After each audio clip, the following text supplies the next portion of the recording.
Bienvenido al tema conexiones de circuitos en paralelo. En estos circuitos, todas las resistencias van conectadas entre sí en un extremo, que sería la entrada de la corriente, y la misma situación se presenta en el otro extremo, que sería la salida. En este montaje, si la corriente se corta por uno de los circuitos, la corriente continúa por los otros circuitos. Este sería su diagrama eléctrico.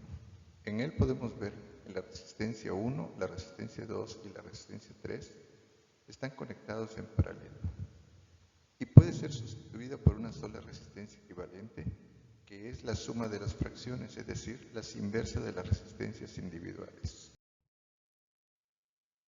Bien, para un circuito en paralelo, vamos a ver cuáles serían las fórmulas para poderlas calcular.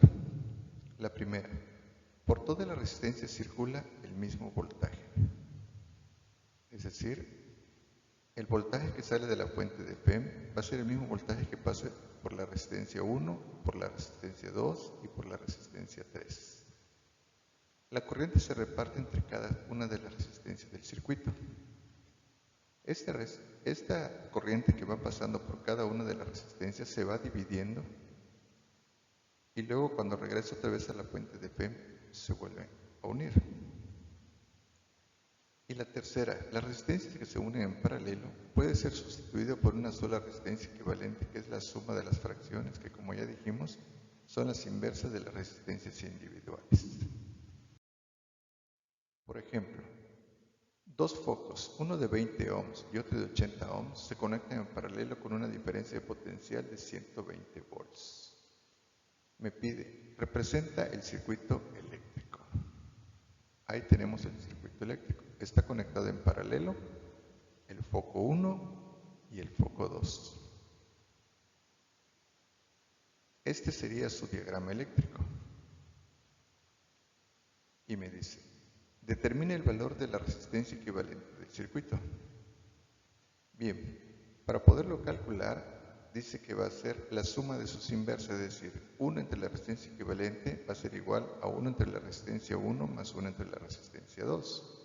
Como conocemos el valor, escribimos 1 sobre 20 ohms más 1 sobre 80 ohms, desarrollamos y nos va a dar 1 entre 20, 0.05, 1 entre 80, 0.0125. Hacemos la suma y nos va a dar 0.0625 sobre ohms. Realizamos el inverso. Como es una ecuación, lo que hagamos a la izquierda de la igualdad tenemos que hacerlo igual del lado derecho. Entonces, resistencia equivalente sobre 1 va a ser igual que ohm sobre 0.625. Hacemos la operación y vamos a encontrar que la resistencia equivalente va a ser de 16 ohms. Ahora calculamos la intensidad de la corriente del circuito. Para eso nos apoyamos en la ley de Ohm, que dice que la corriente es igual al voltaje entre la resistencia. Utilizamos el valor de la resistencia equivalente, que dice que es el voltaje entre la resistencia equivalente, sustituimos 120 volts entre 16 ohms que acabamos de calcular y la corriente que circula por ese circuito es de 7.5 amperes. Calculamos la intensidad de la corriente que circula por cada resistencia, por la resistencia 1 y por la resistencia 2. Nos volvemos a apoyar con la ley de Ohm, que dice corriente es igual a voltaje entre resistencia. Entonces, para la corriente 1 va a ser el voltaje entre la resistencia 1. Sustituimos 120 volts entre 20 ohms, que es el valor de la resistencia 1, y nos va a dar 6 amperes.